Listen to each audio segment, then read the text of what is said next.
নমস্কাৰ নিউজ টাইমিনি চাই থকাৰ বাবে ধন্যবাদ আৰু নিউজ টাইমিনি প্ৰতিগৰাকী দৰ্শকক মই লক্ষ্মী লস্কৰে ষ্টুডিঅ'ৰ মজিয়ালৈ স্বাগতম জনাইছো। ৰাজ্যৰ বিভিন্ন প্ৰান্তৰ লগতে হাফলুটিং বৰনামঘৰ আৰু কলাকৃষ্টি কেন্দ্ৰত অনুষ্ঠিত হৈছে শ্ৰী শ্ৰী কৃষ্ণৰ ৰাস মহোৎসৱ। এই ৰাস মহোৎসৱত অংশগ্ৰহণ কৰিছে কণ কণ শিশুসহ গাঁৱৰ শ শ জীয়ৰী বোৱাৰীসকলে। শৰৎকালৰ আগমনৰ লগে লগে ৰাজ্যৰ বিভিন্ন প্ৰান্তৰত শ্ৰী শ্ৰী কৃষ্ণৰ ৰাস মহোৎসৱ অনুষ্ঠিত হৈছে। সমান্তৰালভাৱে শিৱসাগৰৰ হাফলুটিং বৰনামঘৰৰ বাকৰিত 14 নৱেম্বৰৰ পৰা 23 নৱেম্বৰলৈকে অনুষ্ঠিত হোৱা শ্ৰী শ্ৰী কৃষ্ণৰ ৰাসক্ৰীড়া মহোৎসৱ আৰু সদৌ অসম ভিত্তিত অনুষ্ঠিত হোৱা ভাওনা প্ৰতিযোগিতাৰ সফল সামৰণি পৰে। ভাওনা প্ৰতিযোগিতাত প্ৰায় 28টা বঁটা প্ৰদান কৰা হয়। সামৰণি অনুষ্ঠানৰ দিনা সম্বৰ্ধনা আৰু বঁটা বিতৰণী সভা অনুষ্ঠিত হয়।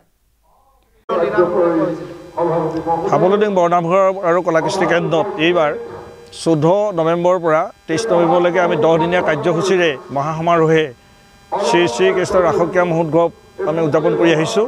ইতিমধ্যে আমাৰ 14 নৱেম্বৰৰ দিনা আইসকলৰ সামূহিক নাম আছিল আৰু সেইদিনা আমাৰ নৱনিৰ্মিত কীৰ্তন ঘোষভাগ উন্মোচন কৰা হৈছিল। 15 তাৰিখৰ দিনা আমাৰ পৰম্পৰাগতভাৱে যি আমি শ্ৰী শ্ৰী কৃষ্ণৰ ৰাসক্ৰীড়া মহোৎসৱ উদযাপন কৰোঁ, আমাৰ সেই উদযাপন হৈ গৈছে।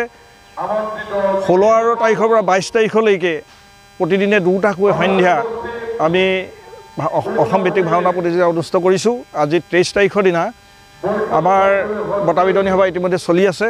আমি এই অনুষ্ঠানটি সমগ্ৰ অসমৰ যিসকল ভ্ৰমণ বৈষ্ণৱবৃন্দই আমাক যি সহযোগিতা আগবঢ়ালে তাৰ কাৰণে আমি অত্যন্ত অভিভূত হৈছোঁ। আমি তেখেতলোকলৈ কৃতজ্ঞতা জ্ঞাপন কৰিছোঁ। আমি আশা ৰাখিছোঁ ভৱিষ্যতেও তেওঁলোকৰ নিশ্চয় আমি সহায় সহযোগিতা লাভ কৰিম। আমি অতি গৰ্বেৰে কৈছোঁ যে আমি প্ৰায় 14খন গাঁৱে এই অনুষ্ঠানটো আমি ৰূপায়ণ কৰোঁ। 14খন গাঁৱৰ যিসকল আই মাতৃসকল আৰু আমাৰ যুৱকসকল বা অন্যান্য আমাৰ প্ৰতিজন ব্যক্তিয়ে এই অনুষ্ঠানটো আৱেগ বুলি ভাবে।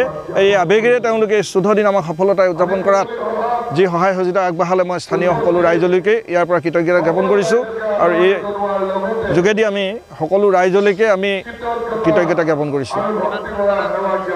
ইতিমধ্যে আমি আপোনালোকৰ আগত অৱগত কৰিছোঁ যে আমাৰ 14খন ভাওনা প্ৰতিযোগিতা অনুষ্ঠিত হৈছিল। প্ৰতিদিনে দুটাকৈ ভাওনা প্ৰায় আমাৰ 28টা প্ৰাইজ তাত আমাৰ সংলগ্ন কৰা হৈছে।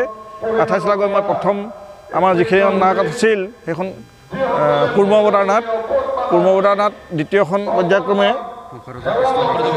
শংখধ্বজৰ কৃষ্ণ দৰ্শন আৰু তৃতীয়খন আছিল তৃতীয় পৰ্যায়ত দুখন নাট পাইছে। নাট দুখন হ'ল ৰাম পৰাজয় আৰু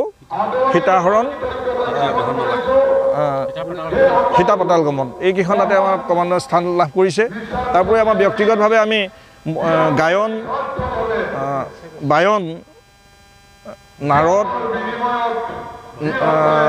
শ্ৰেষ্ঠ ভগৱান, প্ৰাচ্য চৰিত্ৰ, শ্ৰেষ্ঠ নাৰী চৰিত্ৰ, শিশু চৰিত্ৰ আমি প্ৰত্যেকেই আমি দুটাকৈ ৰাখিছোঁ। প্ৰায় মুঠতে সৰ্বমুঠ আমি 28টা প্ৰাইজ আমি ইতিমধ্যে এই সভাত আমি বঁটা প্ৰদান কৰিবলৈ আগবাঢ়ি আছোঁ।